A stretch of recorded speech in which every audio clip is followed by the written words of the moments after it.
Welcome to Challa vlogs.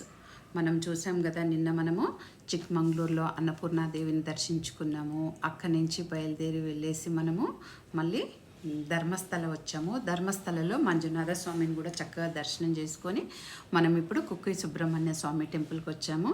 చూడండి, కుక్కే సుబ్రహ్మణ్య స్వామి temple చూడండి, ఎంత పచ్చటి వాతావరణంలో కొండల మధ్యలో చక్కగా ఎంత బాగుందోనండి. చూడండి, పైన చూస్తే ఎంత మంచిగా అనిపిస్తుందో వెదర్. అది కూడా మేము 5 రోజుల ట్రిప్ కదా వచ్చింది. చూడండి, 5 రోజుల్లో ఎన్ని చేశానో ప్రతి ఒక్క వీడియో కూడా మీకు చూపించాను. క్లియర్గా చూపించలేకపోయాను, కానీ మేము 5 రోజుల్లో ఎన్ని తిరిగామనేది కూడా చూపించాను కదా. ఇది కుక్కి సుబ్రహ్మణ్య స్వామి టెంపుల్. చూడండి, బయట నుంచి చూస్తే ఎంత సాదాసీదాగా ఉంటున్నాయి, కానీ కర్ణాటకలో లోపలికి వెళ్తే మాత్రం బ్రహ్మాండమైన టెంపుల్ అండి. ఇందులో నుంచి మనం లోపలికి వెళ్ళాలి. సుబ్రహ్మణ్య స్వామిని దర్శించుకోవాలంటే లోపలికి వెళ్ళాలి. ఇక్కడ స్వామివారిని చూడండి, మనము ఇక్కడ స్వామివారు ఎలా ఉంటారంటే, కింద పరమేశ్వర లింగం ఉంటుంది, ఆ పైన ఆదిశేషుడు ఉంటాడు, ఆ పైన వాసుకి ఉంటాడు, ఆ పైన సుబ్రహ్మణ్య స్వామి ఉంటాడు. అంత ఇదిగా ఉందండి. 4 దేవుళ్ళు ఒకదానిపైన ఒకదానిపైన ఉంటాయి. చూడండి, ఇప్పుడు ఇలా మనం టెంపుల్ లోపలికి వెళ్ళిపోయినాము. చూడండి, టెంపుల్ లోపలికి వెళ్తే ఎలా ఉందో. చాలా ఇట్లా వెళ్ళేసి మనం వెనక నుంచి స్వామివారిని దర్శించుకుంటాము. గుడి లోపలికి వెళ్ళేసి, ఇక్కడ గుడి లోపలికి వెళ్ళనివ్వరు, ఎందుకంటే వాసుకి అనే సర్పము విషవాయులని వదులుతూ ఉంటుందంటండి గుడి లోపల. అందుకు బాగా పండితులు ఉంటారు కదా, ఉపాసన పండితులు, వాళ్ళకే ఉంటారు. వాళ్ళు వెళ్ళి దర్శనం చేసుకుంటారు. మనం దగ్గర నుంచి గజస్తంభం నుంచి దర్శనం చేసుకొని రావాలి. ఇక్కడ నుంచి మేము దర్శనం చేసుకొని ఆది సుబ్రహ్మణ్య స్వామి టెంపుల్కి వచ్చామండి. ఇక్కడ కూడా పుట్ట ఉంటుంది, పుట్ట పైన నాగపడిగా ఉంటుంది. ఇక్కడ దర్శనం చేసుకోవాలి. ఇక్కడ కాలువ పారుతూ ఉంది. ఇక్కడ ఇష్టం ఉన్న వాళ్ళు స్నానం చేయొచ్చు. అక్కడ రాళ్ళన్నీ ఉన్నాయండి. ఒక రాయి పైన ఒకటి పెడితే ఇక్కడ అనుకున్న కోరికలన్నీ నెరవేరుతాయని ఒక రాయి పైన ఒకటి పెడుతున్నారండి అందరూ. మేము కూడా పెట్టాము. అది నమ్ముదాం మనం అందరము. ఇలా అందరం దర్శించుకొని కుక్కి సుబ్రహ్మణ్య స్వామి టెంపుల్ కర్ణాటకలో ఉన్న ప్రఖ్యాత శ్రీ సుబ్రహ్మణ్య స్వామి దేవాలయము. ఇక్కడ కార్తికేయుడిని సర్పదేవతగా పూజిస్తారు. గరుడి భయముతో వాసుకి వంటి సర్పాలు శరణు పొందిన పుణ్యక్షేత్రము. ఇది సర్ప దోష నివారణకు మంచిదండి. ఇక్కడ ఏ పూజ చేయించుకున్నా గరుడికి భయపడి వాసుకి ఇతర సర్పాలు ఈ క్షేత్రంలో శరణు పొందాయి. ఇది ఒక పరశురాముడు స్థాపించాడంటండి. సర్పదోషాలు, కాలసర్పదోషాలు, కుజ దోషాలు, సంతానం లేకపోవడం, వివాహ ఏ సమస్య ఉన్నా సరేనండి, ఇక్కడికి వెళ్ళి మనం పూజ చేయించుకుంటే చాలా మంచిదండి. ఈ సుబ్రహ్మణ్య షష్ఠి కూడా ఇక్కడ చాలా బాగా ఘనంగా జరుపుకుంటారంట. ఇక్కడ చూడండి, ఈ గుడి లోపలికి వెళ్ళనివ్వరని చెప్పాను కదండి, అందుకనేసి ఇక్కడ మనం బయట నుంచే దర్శనం చేసుకోవాలి. గజస్తంభం దగ్గర నుంచే. ఇలా చూడండి, లోపల కూడా ఎలా ఉందోనండి, చాలా బాగా ఉందండి. ఏదైనా సరేనండి, ఇక్కడ మాత్రం పూజ చేసుకోవడానికి మేము టికెట్ తీసుకుంటే మనం ఏ దోష నివారణకైనా ఇక్కడ మంచిగా మనకు పూజలు చేస్తున్నారు వీళ్ళు. మళ్ళీ ఇక్కడ మసాలాలు అమ్ముతున్నారండి. కర్ణాటకలో మాత్రం ఎక్కడ చూసినా మసాలాలు అమ్ముతున్నారండి, కానీ మాకు కొంచెం వీలు కలగలేదు, ఎందుకంటే లగేజ్ ప్రాబ్లం వల్ల మేము తీసుకోలేకపోయాం. కానీ ఇక్కడ కర్ణాటకలో ఫేమస్ అంటే మసాలాలు, డ్రై ఫ్రూట్స్ ఏనండి.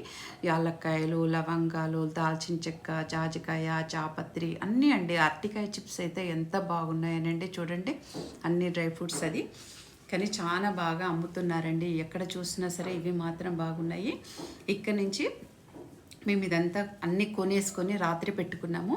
మళ్ళీ మార్నింగ్ కూడా మేము దర్శనానికి వస్తామండి. అప్పుడు ఈవినింగ్ కదా, మార్నింగ్ వచ్చి కూడా మళ్ళీ ఒక్కసారి మేము దర్శనం చేసుకుంటామండి. చూడండి, ఎక్కడ ఎంత ఫ్రెష్గా కనిపిస్తున్నాయో అన్నీ చూస్తుంటేనో. మేము చూశారు కదా, ఎన్ని దేవాలయాలు తీసుకొని 5 days ట్రిప్పు తిరుక్కుంటూ ఎన్ని వచ్చాము చూశారు కదా. గోకర్ణ, మురుడేశ్వరము, శృంగేరి, చిక్మంగళూరు, శృంగేరి వెళ్ళాము. ఇప్పుడు ధర్మస్థల వెళ్ళాము. ఇప్పుడు కుక్కి సుబ్రహ్మణ్య స్వామి.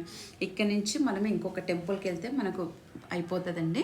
మేము మార్నింగేను ఇంకా తొందరగా లేసేసి అందరం ఫ్రెష్ అప్ అయ్యి మళ్ళీ బయలుదేరాం. చూడండి, పైన వాతావరణం ఎంత చక్కగా ఉందోనండి. చూస్తుంటేను చక్కగా మంచు ఇలా పోతూ ఉంది. ఊటీ ఉంటుంది చూసారు, అలా మంచు చూడండి, చెట్ల మధ్యలో నుంచి చక్కగా మంచు పోతూ ఇలా వెళ్ళిపోతూ ఉంటే చాలా బాగా అనిపించింది వ్యూ మాత్రము. పచ్చటి చెట్లండి, ఎక్కడ చూసినా వనములాగా ఉంది. మనం ఏదైనా సరేనండి, మనకు ఏ సమస్యలు ఉన్నా ఏది ఉన్నా ఇక్కడికి కుక్కే సుబ్రహ్మణ్య స్వామి టెంపుల్కి వచ్చి మనం దర్శనం చేసుకుంటే అన్ని సమస్యలు పోయి అందరం సంతోషంగా ఉంటామండి అని. పొద్దున కావడం వల్ల రోడ్డు మీద ఎవరు లేరండి, మేమే ఉన్నాము, అందరం కలిసేసి వెళ్తూ ఉన్నామట. ఇప్పుడు వెళ్ళి ఇక్కడి నుంచి లోపల దర్శించుకొని తర్వాత మళ్ళీ ఆది సుబ్రహ్మణ్య స్వామి ఉన్నాడు కదా, అక్కడికి వెళ్ళి మేము పూజలు చేయించుకున్నామండి. పూజలు చేయించుకున్నాం పొద్దున, ఎందుకంటే ఈవినింగ్ చేయించుకోలేకపోయాము, అందుకని ఇక్కడికి వెళ్ళి పూజలు చేయించుకొని బయలుదేరుతాం. చూడండి, ఇంకా ఇక్కడ నిత్యం అన్నదాన కార్యక్రమం కూడా ఉంటుందండి. హోటల్ సౌకర్యాలు అన్నీ ఉన్నాయండి, ఏ ప్రాబ్లము లేదు. వచ్చే వాళ్ళు ఉంటే చాలా బాగా వచ్చేయచ్చండి, చక్కగాను ఇబ్బంది లేకుండా. మేము దర్శనం చేసుకున్నాము, దర్శనం చేసుకొని బయలుదేరుతున్నాము. మల్లెపూలు చూడండి ఎంత చక్కగా ఉన్నాయో. ఇప్పుడు మేము ఇక్కడ కట్టిల్ దుర్గా పరమేశ్వరి అమ్మవారి దగ్గరికి వచ్చామండి. కట్టిల్లో దుర్గా పరమేశ్వర ఆలయం చాలా ప్రసిద్ధి చెందింది. ముఖ్యంగా మంగళూరు సమీపంలో కటిల్ నది మధ్యలో మరియు బప్పనాడు 700 సంవత్సరాల పురాతన ఆలయం ముఖ్యమైనది. ఈ క్షేత్రంలో భక్తులు దుర్గాదేవిని ఆరాధిస్తారు. కటిల్ దుర్గా పరమేశ్వరి జలదుర్గగా కొలుస్తారు. నవరాత్రి ఉత్సవాల్లో ప్రత్యేక పూజలు జరుగుతాయి. ఈ అమ్మవారికి కొబ్బరి నీళ్ళతోనే అభిషేకం చేస్తారంటండి ఇక్కడ. కానీ లోపల హారతులు జరుగుతున్నాయండి, మేమంతా దర్శించుకున్నాం. ఫుల్ రష్గా ఉంది. ఇంకా ఇది ఎక్కడ చూపించలేకపోయామండి. ఇక్కడ నది కూడా పారుతూ ఉందండి, నది పారుతుంది, దాని మధ్యలో నుంచి అమ్మవారు ఉన్నారండి, గుడి ఉందండి. చూసారా, మేము అన్నీ దర్శనం చేసుకున్నాము. దర్శనం చేసుకుని అన్ని ట్రిప్పులు అయిపోయాయండి.